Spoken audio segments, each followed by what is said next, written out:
మీ మోకాల నొప్పులకు ఎటువంటి సర్జరీ లేకుండా ఎపియాన్ పెయిన్ క్లినిక్ అందిస్తున్న అత్యాధునిక చికిత్స. టు స్టార్ట్ విత్ అండి, ఈ ఎపిసోడ్లో స్పెషల్గా మనం గ్యాస్ ప్రాబ్లం గురించి మాట్లాడుకుందాం. గ్యాస్ ప్రాబ్లం అనేది చాలామంది రెగ్యులర్గా ఫేస్ చేస్తూ ఉన్నటువంటి ప్రాబ్లమే. గ్యాస్ వదలడం అనేది మధ్య మధ్యలో నలుగురిలో ఉన్నప్పుడు కాస్త ఇబ్బందిగా అనిపించవచ్చు. అండ్ బ్లోటింగ్, కడుపు ఎప్పుడు ఫుల్గా అనిపించడం, ఏమి తినాలనిపించకపోవడం. సో మేబీ ఇవాల్టి రేపటి మనకున్న స్ట్రెస్డ్ లైఫ్ స్టైల్ ఒక మేజర్ రోల్ ప్లే చేస్తున్నా సరే, గ్యాస్ ప్రాబ్లమ్ని కనుక సరిగ్గా ట్రీట్ చేయకపోతే చాలా కాంప్లికేషన్స్ కూడా వస్తాయని విన్నాము. So you have to tell us అసలు గ్యాస్ ప్రాబ్లం అంటే ఏంటి సార్, ఎన్ని రకాలు ఉంటాయి, and how do we overcome this? So గ్యాస్ట్రోఎంట్రాలజిస్ట్కి అంతా గ్యాస్ మయం లాగే ఉంటుందండి. రోజు ఉదయం నుంచి సాయంత్రం వరకు పేషెంట్స్ అందరూ గ్యాస్ గ్యాస్ గ్యాస్ అని వస్తారు. యాక్చువల్గా గ్యాస్ అనేది ఏమి ఉండదండి. యాక్చువల్గా టెక్స్ట్ బుక్లో సార్ నాకు గ్యాస్ ట్రబుల్ ఉందని అంటారు.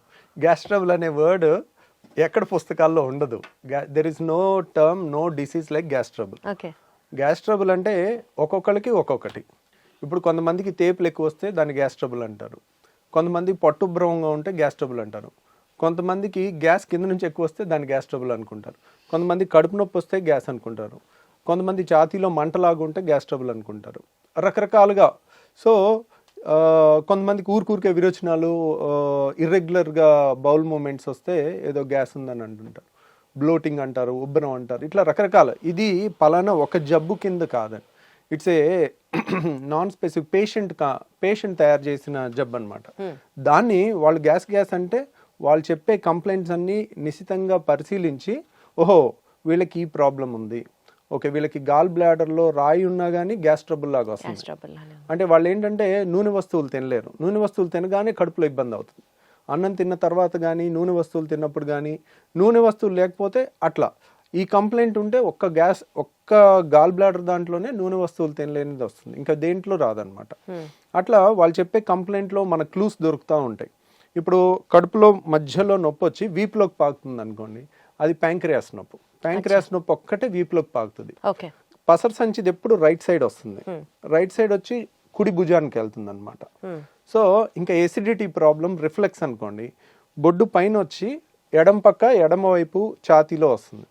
అది హార్ట్ బర్న్ అంటారు, కడుపు మంట అంటారు. కొంతమంది కడుపు మంట అంటారు. కొంతమంది ఎక్కువ అసూయ, ఒకప్పుడు అంటారు కదండి, ఎక్కువ అసూయ జలసి ఉండి వాళ్ళు ఎక్కువ ఆలోచించి వాళ్ళ బాడీలో ఎక్కువ యాసిడ్ తయారయ్యి, యాసిడ్ వల్ల అల్సర్స్ ఫామ్ అవుతాయి అన్నమాట.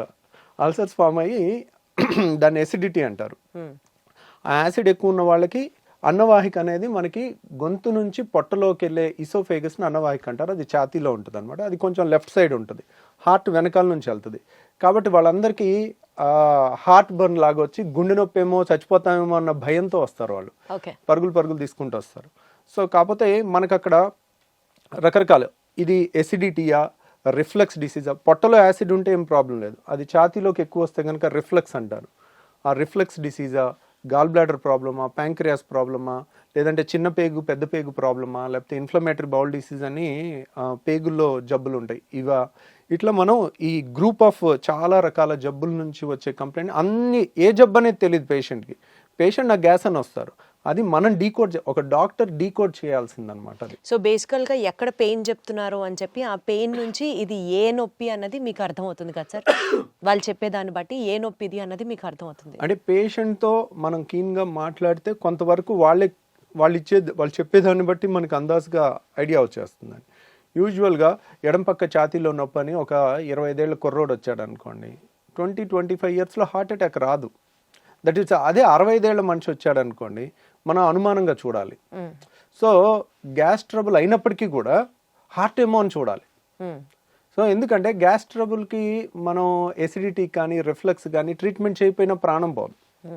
కానీ అదే పేషెంట్కి హార్ట్ ప్రాబ్లం ఉండి, హార్ట్ ప్రాబ్లమ్ని మనం హార్ట్ అటాక్ అయి ఉండి దాన్ని హార్ట్ బర్న్, గ్యాస్ ట్రబుల్ అని అనుకుని మనం కరెక్ట్ టైంలో ట్రీట్మెంట్ ఇవ్వకపోతే వాళ్ళకి లైఫ్ కూడా రిస్క్ వచ్చే అవకాశం ఉంటుంది. సో అక్కడ సిచ్యువేషన్ బట్టి ఓవరాల్గా ఇప్పుడు ఇంట్లో లేడీస్ అన్నం ఉడికిందా లేదా ఒక మెతుకుతో ఎట్లా చేస్తారో, పేషెంట్ వచ్చి వాళ్ళు చెప్తుండే కొద్దీ మనకు అర్థమైపోతా ఉంటుంది, ఓహో వీళ్ళది ఇది, సో ఇది అయ్యి ఉండొచ్చు. కానీ కన్ఫర్మ్ చేసుకోవాలంటే ఈ టెస్ట్ చేయాలి, అవసరమైతే ఎండోస్కోపీ చేయాలి, సిటీ స్కాన్ చేయాలి, అల్ట్రాసౌండ్ స్కాన్ చేయాలి, ఎంఆర్ఐ స్కాన్ చేయాలి. ఓహో దీనికి ఈ స్కాన్ అయితే బాగా పనిచేస్తుంది, అట్లా. సార్ ఇప్పుడు ఏ నొప్పి అయినా సరే అది గ్యాస్ అని పేషెంట్ ఏదైతే చెప్తారో మీ దగ్గరికి వచ్చినప్పుడు దానికి మేజర్గా మనం చూడాల్సినటువంటి కారణాలు ఏంటి? ఇప్పుడు ఒకప్పుడు మా చిన్నప్పుడు ఇంత మరి అవేర్నెస్ లేకపోవటం వలన అప్పుడు కూడా ఉన్నదో మనకు తెలియదు, కానీ ఇప్పుడైతే చాలా ఎక్కువ పేషెంట్స్ అయితే ఉంటున్నారండి. దానికి కారణం ఏంటంటే ఒకప్పుడు ఉన్న ఫుడ్ హ్యాబిట్స్, ఇప్పుడున్న ఫుడ్ హ్యాబిట్స్, ఇప్పుడు అంతా జంక్ ఫుడ్, బయట ఫుడ్. ఒకప్పుడు మనకి ఇంట్లో ఏది వండితే అదే తినేవాళ్ళం. ఇప్పుడు బయట ఫుడ్స్ చాలా చాలా చాలా ఎక్కువైపోయినాయి. ఇప్పుడు మన ఇంట్లో కూడా 2-3 పిల్లలు ఉంటే ఒక్కొక్కళ్ళు ఒక్కొక్క రెస్టారెంట్ ని ఒక్కొక్క ఐటమ్ ఆర్డర్ పెట్టే పరిస్థితి ఉంది. ప్రతి ఇంట్లో కూడా ఇది ఉంది. ఇది ఎవరు ఇల్లు ఎక్సెప్షన్లా లేదు. తర్వాత డే బై డే అగ్రికల్చర్లో కూడా ప్రాఫిట్ ఓరియంటెడ్గా మనకి ఏమేమి పెస్టిసైడ్స్ కొడుతున్నారు, ఎంత మోతాదులో కొడుతున్నారు, దాని రెగ్యులేషన్ అనేది అంత ప్రాపర్గా లేదు. దానివల్ల వస్తుందా, దీనివల్ల వస్తుందా, ఇవన్నీ కూడా మోస్ట్ లైక్లీ ఇవన్నీ కారణాలు అయి ఉండొచ్చు. ఈ కారణాన్ని క్లియర్ కట్గా ఎస్టాబ్లిష్ చేయాలంటే చాలా పెద్ద రీసెర్చ్ చేయాలండి.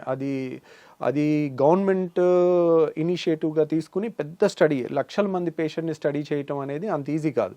వాళ్ళు తీసుకున్న ప్రతి మోతాదులో ఏ ఏ పెస్టిసైడ్ ఎంత ఉంది అని టెస్ట్ చేయాలన్నా కానీ ఒక్కొక్క టెస్ట్కి మనకి 1000 ఖర్చు అవుతుంటుంది అనమాట. అవన్నీ ప్రూవ్ చేయాలంటే ఇట్స్ ఏ పబ్లిక్ ఇనిషియేటివ్. ప్రైవేట్గా ఒక డాక్టర్ కానీ ఒక ఇండివిజువల్ కానీ చేయగలిగింది కాదనమాట. ఇప్పుడు మన అమెరికాలో అయితే అలా నేషనల్ ఇన్స్టిట్యూట్ ఆఫ్ హెల్త్ అని ఉంటుంది. వాళ్ళు స్పాన్సర్ చేస్తారు. $1 మిలియన్ అట్లా రీసెర్చ్కి ఇస్తారు అనమాట. మన దగ్గర కూడా కొన్ని ఉన్నాయి, ICMR అని. అట్లా రీసెర్చ్ చేస్తే గానీ మనకి ఎందువల్ల అనేది ఈ గ్యాస్ ప్రాబ్లం వస్తుంది అన్నది తెలియట్లేదు అన్నట్టు. తెలియదు అంటే ఇదే కారణాలు. ఇదివరకు లేని ఇప్పుడు వచ్చినాయి కదండి. ఇప్పుడు ఇదివరకు ఇంత ఒబిసిటీ లేదు, ఇప్పుడు ఎందుకు వచ్చింది అంటే ఇప్పుడు ఇదివరకు 2 వీలర్స్ ఎన్ని ఉన్నాయి, ఇప్పుడు ఎన్ని ఉన్నాయి. నా స్కూల్కి నేను నడుచుకుంటూ వెళ్ళేవాడిని. ఇప్పుడు మా పిల్లలు కార్లో దిగి కార్లో వెళ్తున్నారు. సో ఇప్పుడు ఎన్ని 2 వీలర్స్ ఉన్నాయి, అప్పుడు ఎన్ని లక్షలు ఉన్నాయి, ఇప్పుడు ఎన్ని కోట్లు ఉన్నాయి. రైట్. సో ఎన్ని లిఫ్ట్లు ఉన్నాయి, అప్పుడు ఎన్ని ఉన్నాయి. మారుతున్న లైఫ్ స్టైల్ దీనికి మెయిన్ కారణం అన్నట్టుగా అర్థం చేసుకోవాలి మనం. అటు ఒబిసిటీకైనా, పెరుగుతున్న గ్యాస్ సమస్యలకైనా, పెరుగుతున్న క్యాన్సర్లకైనా కూడా మోస్ట్లీ మన పర్యావరణం మారటం కానీ అన్నీ కూడా కారణం అనమాట. సరే ఇప్పుడు ఈ గ్యాస్ ట్రబుల్కి అయితే మనం ఇట్లా జనరలైజ్డ్గా మాట్లాడుకుంటున్నాం. ప్రత్యేకంగా ఇందాక మీరు ఒక మాట అన్నారు, యాసిడ్ రిఫ్లెక్స్ అని. అంటే పొట్టలో ఉండాల్సిన యాసిడ్ పైకి తంతు ఉంటే అది యాసిడ్ రిఫ్లెక్స్ అని. అది కూడా ఎక్కువగా వింటున్నాం. అది కూడా ఒకలాంటి గ్యాస్ ప్రాబ్లమే అంటారా? దాని గురించి ఏమైనా డీటెయిల్గా మాట్లాడుకుందాం. అంటే చాలా మందికి అండి ఎసిడిటీ అంటే 2 రకాలు. ఒకటి పొట్టలో యాసిడ్ ఎక్కువ తయారవటం, టెన్షను, ఇర్రెగ్యులర్ ఫుడ్ హ్యాబిట్స్, ఆలోచన ఎక్కువ ఉండటం, సో పని ఒత్తిడి ఎక్కువ ఉండటం వల్ల బాడీలో యాసిడ్ ఎక్కువ తయారవుతుంది. ఎప్పుడైతే యాసిడ్ ఎక్కువ తయారవుతుందో మనకి కడుపులో మంట వస్తుంది, వాళ్ళకి బొడ్డు పై భాగంలో మంటలాగా వస్తుంది. సో ఆ మంట అనేది ఎప్పుడైతే పొట్టలో పై భాగంలో మంట వస్తుందో అది ఒక రకమైన ఎసిడిటీ. దానికి సింపుల్గా యాసిడ్ తగ్గించే యాంటాసిడ్ మందులు కానీ, కొత్తగా వచ్చిన PPIs కానీ, అంటే ప్యాంటోప్రజోల్, రాబిప్రజోల్, ఒమిప్రజోల్, ఇసోమిప్రజోల్ అంటే రకరకాల ఏది వేసినా కానీ చాలా రిలీఫ్ వచ్చేస్తుంది. తర్వాత రెండోది ఏంటంటే మనకి డైలీ మన నోట్లో ఉమ్ము ఉంటుంది, దాని pH 7.4 ఉంటుంది. మన స్టమక్లో హైడ్రోక్లోరిక్ యాసిడ్ ఉంటుంది, అది కాన్సన్ట్రేటెడ్గానే ఉంటుంది. అంటే దాని pH వచ్చేసి 2 ఉంటుంది, <2, 1.5 to 2. అంటే వెరీ ఎసిడిక్ ఎన్వైర్న్మెంట్.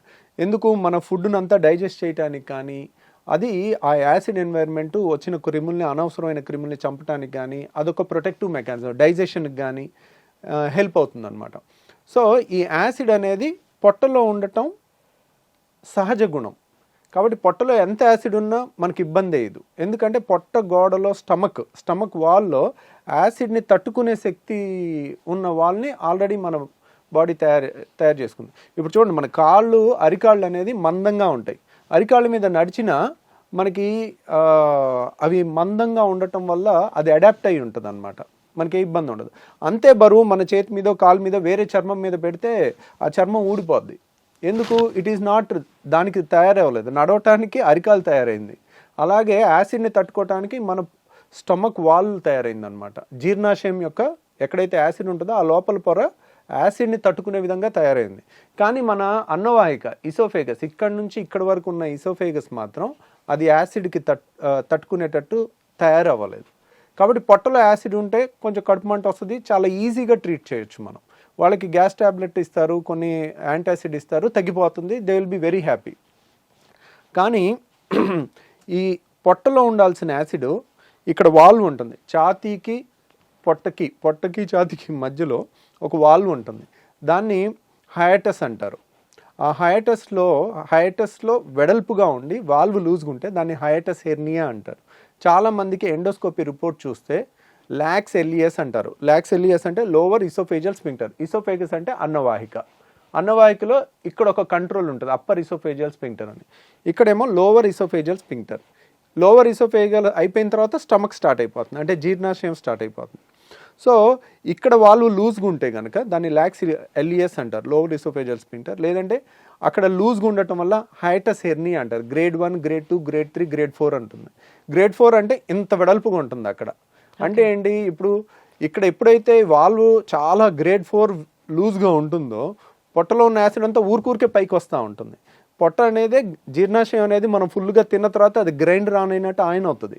ఆన్ అయినప్పుడు గ్రైండర్కి పైన మూత పెట్టలేదు అనుకోండి, ఎట్లయితే పైకి చిమ్ముతుందో అట్లా ఈ పొట్టలో ఉండాల్సిన యాసిడ్ అంతా అది ఫుడ్ తిన్నాక ఇలా పైకి ఇసోఫేగస్లోకి వస్తుంది. ఇసోఫేగస్ గోడ ఏమైంది, మన అన్నవాహిక గోడ అనేది యాసిడ్ని తట్టుకోవటానికి తయారవ్వాల, కాబట్టి అది విపరీతమైన మంట వస్తుంది, దాన్ని హార్ట్ బర్న్ అంటారు. వీళ్ళు ఏం తినకపోతే హ్యాపీగా ఉంటారు. ద మొమెంట్ తిన్న తర్వాత వాళ్ళకి ఒక గంట 2 గంటలు ఆ గ్రైండర్ లాగా ఆడినంతసేపు యాసిడ్ అనుకొచ్చి ఈ ఛాతీ అంతా మంట పట్టేసినట్టు ఉండటం, భుజంలో నొప్పి రావటం, ఎడం భుజంలో రావటం, తర్వాత ఎడం పక్క ఛాతీలో వచ్చేసరికి వెంటనే గుండె ప్రాబ్లం అని గడగడలాడిపోతూ ఉంటారు. ఎక్కడో టీవీలో చూస్తారు 25 ఏళ్ల మనిషి ఒక ఇలా కూలబడి చచ్చిపోతే అది హార్ట్ అటాక్ కాదో కూడా ఎవరికి తెలియదు. ఎవరికి తెలుసు, sudden death, it is a sudden death. Heart attack అని ప్రూవ్ ఉండదు, కానీ అందరూ దానికి లేబుల్ వేసేస్తారు. ఇప్పుడు మీడియా ఎవరన్నా సడన్ గా కోల్బడి చచ్చిపోయారు అనుకోండి, హార్ట్ అటాక్ అని తోసేస్తారు. Who can prove it? దానికి రియల్ గా ప్రూవ్ చేయాలంటే సడన్ డెత్, సడన్ గా కళ్ళు తిరిగి పడిపోయి చచ్చిపోవటానికి చాలా కారణాలు ఉంటాయి.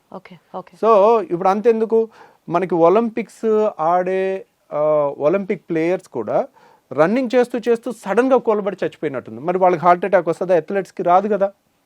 సో చాలామంది ఏంటంటే మీడియాలో ఎమెచ్యూర్ పీపుల్, అంటే నాన్ ప్రొఫెషనల్ పీపుల్ ర్యాపిడ్ కన్క్లూజన్స్కి వస్తారు. ఆ ర్యాపిడ్ కన్క్లూజన్స్కి వచ్చి ఒక యంగ్స్టరు కళ్ళు తిరిగి పడిపోతే హార్ట్ అటాక్ వచ్చి చచ్చిపోయాడని అలా ప్రొజెక్ట్ చేశారనుకోండి, ఎడం పక్క గుండెలో నొప్పి వచ్చిన హార్ట్ బర్న్, యాసిడ్ ప్రాబ్లం వల్ల, రిఫ్లెక్స్ వల్ల వచ్చిన వాళ్ళందరూ నిద్రలేని రాత్రులు గడపాల్సి వస్తుంది.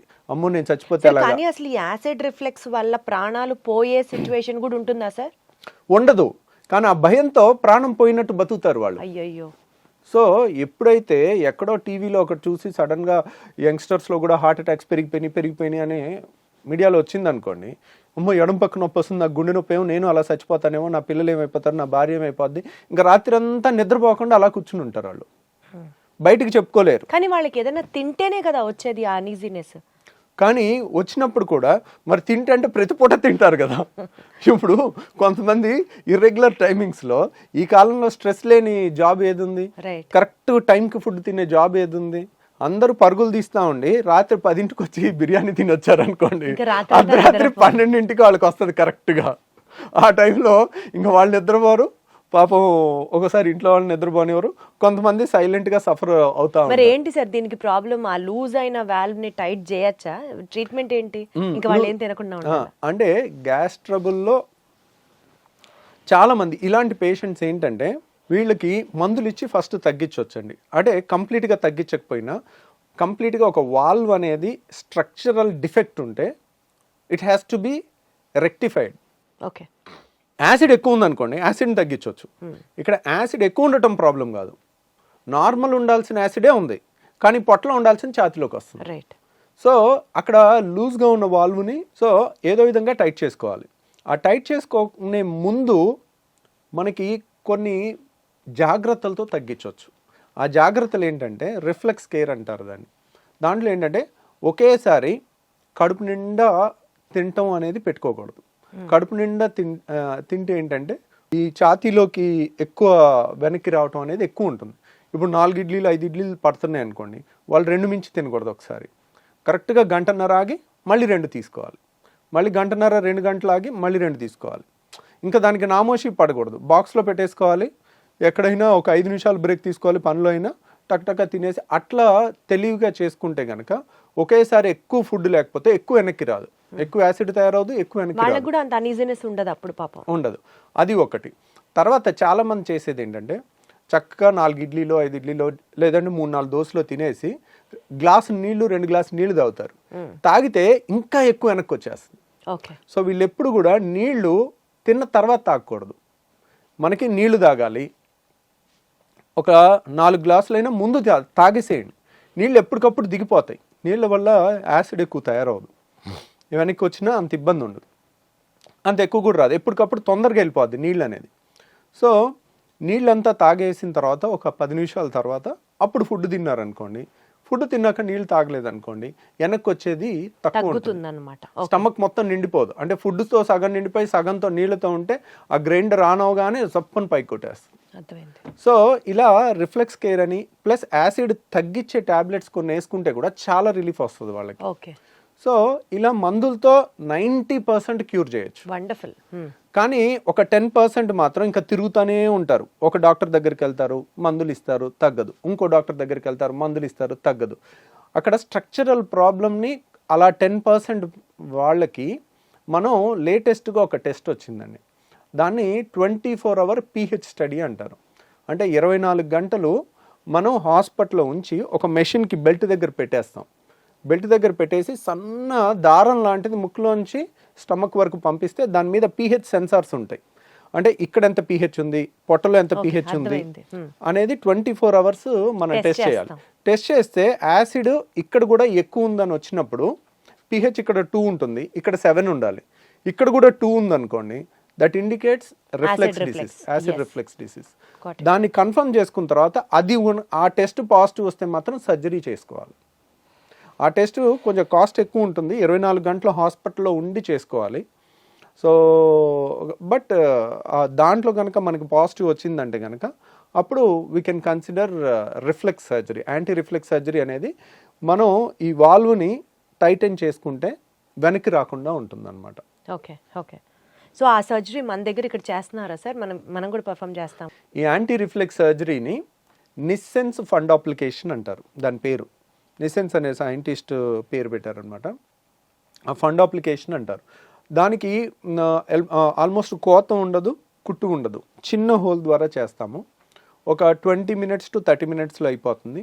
ఈరోజు మార్నింగ్ చేస్తే నెక్స్ట్ డే ఈవినింగ్ 95% డిశ్చార్జ్ అయిపోతారు, ఇంకొక 5% నెక్స్ట్ డే డిశ్చార్జ్ అవుతారు. సో ఇది ఎఫెక్టివ్నెస్ ఎంత ఉంటుంది అంటే కనుక ఆల్మోస్ట్ 75% నుంచి 85% వరకు ఉంటుంది. ఒక 25%కి సగం రిలీఫే ఉంటుంది. ఎందుకు దాంట్లో 100% గ్యారంటీ చెప్పలేకపోతున్నాం. ఇప్పుడు రాళ్ల సమస్య ఉంది, గాల్ బ్లాడర్ తీసేసాం, 100% క్యూర్, మళ్ళీ జన్మలో వాళ్ళు మన దగ్గరికి రావాల్సిన పని ఉండదు. అది 100% అనే 99% 100% గ్యారంటీగా చెప్పేయచ్చు. అదే రిఫ్లెక్స్ దాంట్లో 70 to 85% అనేది చాలా హై రిజల్ట్ అనమాట. సో ఎందుకనంటే ఇప్పుడు ఏదన్నా తీసేయటం తేలిక, గాల్ బ్లాడర్ తీసేసాం అయిపోయింది, గర్భసంచి తీసేసాం అయిపోయింది, చెయ్యి నరికేసాం నిమిషం పని. సో తీసేయటం తేలిక, మొండి చెయ్యిని ఇలా తయారు చేయలేం. మనిషి ఇంకో 1000 జన్మలు ఎత్తినా కానీ, సైన్స్ ఎంత డెవలప్ అయినా కానీ మొండి చెయ్యిని ఈ మూమెంట్ రాదు, రాయటం కానీ ఈ అద్భుతమైన క్రియేషన్ అనేది జరగదు. ఈ వాల్వ్ కూడా ఒక అద్భుతమైన క్రియేషన్, అది మనకి న్యాచురల్గానే పర్ఫెక్ట్గా ఉండాలి. దాన్ని మనం క్రియేట్ చేస్తున్నప్పుడు మనం ఒక గాడ్ క్రియేట్ చేసిన క్రియేషన్ అంత పర్ఫెక్షన్గా ఎప్పటికీ చేయలేం. 80% క్రియేషన్ అనేది ఇంకా వరల్డ్స్ బెస్ట్ రిజల్ట్ అనమాట. ఆ మాత్రం రిజల్ట్ ఇవ్వటమే చాలా కష్టం. అందుకనే అంత రిజల్ట్ కూడా ఇవ్వలేక ఎవ్వరు ఈ సర్జరీస్ అసలు చెప్పరు. మీరు 10 మంది నా దగ్గరికి సర్జరీ కోసం వస్తారు, వాళ్ళు ఆల్రెడీ 10 మంది గ్యాస్ట్రోఎంట్రాలజిస్ట్ని చూసుంటారు. ఇంకెక్కడ దొరక్క బాధపడి పడి పడి తిరిగి చివరికి ఇక్కడన్నా ఏదన్నా దొరుకుద్దేమో అని వచ్చే వాళ్ళు ఉంటారు. అట్లా వచ్చి తగ్గిన వాళ్ళు చాలామంది ఉన్నారనమాట. మనం ఆల్మోస్ట్ ఇండియాలోనే హైయెస్ట్ సర్జరీస్ చేస్తాం. ఇదేంటంటే టెక్నికల్లీ ఛాలెంజింగ్ అనమాట. మనం కొంచెం ఈ టైట్ ఎక్కువ చేసామనుకోండి వాళ్ళకి ముద్ద దిగదు, పట్టేసుకున్నట్టు ఉంటుంది. మళ్ళీ తక్కువ చేసాం అనుకోండి వెనక్కి వస్తుంది. వెనక్కి వస్తది. అది చాలా కరెక్ట్గా ముందు నుయ్యి వెనక్కి గొయ్యిలాగా ఉంటుంది అనమాట ఈ సర్జరీలో. సో అందువల్ల ఈ నిసన్స్ ఫండ్ అప్లికేషన్ అనేది అంత తొందరగా నేను కూడా చెప్పను. ప్లస్ చాలా మందికి ఒక టెస్ట్ చేసుకోమని చెప్తాను, మీకు రిఫ్లెక్స్ ఉందా లేదా అని మీరు తెలుసుకోవటానికి. ఇప్పుడు సపోజ్ సార్ ఊరికే వెనక్కి వస్తుంది సార్, తిన్న తర్వాత ఇబ్బంది అవుతుంది సార్, ఛాతీ మండుతుంది, గొంతులోకి వస్తుంది, తేపులు వస్తుంది, మెతుకులు వస్తున్నాయి. ఊరికే కొంతమందికి ఏంటంటే రాత్రి 10ంటికి తిని పడుకుంటారు, పడుకున్న తర్వాత వెంటనే నిద్రపోతారు, పేగులు కదులుతూ ఉంటాయి, కదులుతున్నప్పుడు ఈ వాల్వ్ లూజ్గా ఉంటుంది, అది ఒక్కసారి ఇలా గ్రైండర్ లాగా మధ్యలో ఒక్కసారి ఆన్ అయినప్పుడు టక్కున బుడుకు బుడుకుమని గొంతులోకి వచ్చేస్తాయి, వాటర్ వచ్చేస్తాయి. వాళ్ళు నిద్రపోయి ఉంటారు. మనిషి సోయిలో ఉంటే వెంటనే ఆ వాటర్ని మళ్ళీ మింగేయటమో ఊసేయటమో చేస్తారు. ఇంతే వస్తుంది, కొద్దిగే ఒక గుక్కంతా వస్తుంది. వాళ్ళు నిద్రపోయి ఉండేసరికి అది పొలమారుద్ది, దగ్గిలేస్తారు నిద్రలో పొలమారి. సో ఇది ఒక లక్షణం అనమాట రిఫ్లెక్స్కి. ఇంకొకటి ఏంటంటే కడుపు నిండా తినేసి ఏ మనిషి అయినా, సపోజ్ ఒక 20 ఏళ్ళ కుర్రోడో 30 ఏళ్ళ పర్సన్ మన దగ్గరికి ఈ కంప్లైంట్స్తో వచ్చినప్పుడు, కడుపు నిండా 4-5 ఇడ్లీలు అందరూ మీ ఫ్రెండ్స్ అంతా ఎలా తింటారో అలా నువ్వు తిని ముందు కొంగు, ఓకే, ముందు కొంగి కాళ్ళతో చేతులతో కాళ్ళు పట్టుకోవటానికి ట్రై చేయి. అప్పుడు ఏమవుతుంది, నువ్వు ఎప్పుడైతే ముందు కొంగుతావో ఈ ప్రెషర్ పెరుగుతుంది. మనం ఇలా ముందు కొంగగానే పొట్టని స్క్వీజ్ చేస్తాం, పొట్టలో ప్రెషర్ పెరుగుతుంది. ఈ వాల్వ్ లూజ్ ఉందనుకోండి, వాళ్ళు ఆపలేరు, టక్కున గొంతులోకి వచ్చేస్తుంది. సో ఈ టెస్ట్ అనేది ఎక్కడ పుస్తకాల్లో లేదండి, ఇది ప్రాక్టికల్ అండ్ కామన్ సెన్స్. ఈ టెస్ట్ అనేది మోస్ట్ వాల్యుబుల్ థింగ్. ఎందుకంటే 10 మంది చేస్తుంది మీ ఫ్రెండ్స్, మీరు చేయలేకపోయారంటే దాని అర్థం ఏంటి, ఇక్కడ రిఫ్లెక్స్ ఉంది, వాల్వ్ తేడా ఉంది, దాన్ని సరి చేసుకోవాలి. సో బేసికల్గా లైఫ్ స్టైల్తో మీరు చెప్పినటువంటి తక్కువ మోతాదులో తినడం, గ్యాప్లు ఇచ్చుకుంటూ తినడం, ఇలా చేసుకుంటూ టాబ్లెట్స్ కొన్ని మీరు సజెస్ట్ చేసిన వాడడం ఒక పద్ధతి. అండ్ ఇంకా కాంట్ బట్ అనుకున్నప్పుడు there is also surgery option which is only 80 to 85% accurate. దీన్ని మనం ఇంకా కంప్లీట్గా ప్రివెంట్ చేయడం అన్నది ఇంకా మన చేతిలో లేదు కదా సార్, బికాజ్ అది స్ట్రక్చరల్గా వచ్చినటువంటి చేంజ్ కాబట్టి. సో దాన్ని మనం ప్రివెంట్ చేయలేము. The best thing they can do is మీలాంటి ఒక బెస్ట్ గ్యాస్ట్రెంటాలజిస్ట్ని సజెస్ట్ చేయడమే, కలవడమే, మీతో మాట్లాడడమే. సో విన్నారు కదండి, గ్యాస్ ప్రాబ్లం అనేది మనం లైట్గా తీసుకోవడానికి ఏమాత్రం లేదు. ఈ రిఫ్లెక్స్ అనేది కనుక ఇందాక సార్ చెప్పినట్లుగా ఒక 2-3 టెస్ట్లు మనకి మనమే చేసుకోవచ్చు, హాస్పిటల్లో అడ్మిట్ అయ్యి చేసుకోవాల్సిన కాదు. ఇలాంటివి గమనించుకుంటూ ఎప్పటికప్పుడు మనకు ఆ రిఫ్లెక్స్ సమస్య ఉందా, మేబీ దీనివల్ల ఇంత ఇబ్బంది పడుతున్నామా అన్న ఒక మినిమం అండర్స్టాండింగ్తో డాక్టర్ని కలవడం చాలా చాలా చాలా అవసరం. Thank you so much sir. Thank you అండి.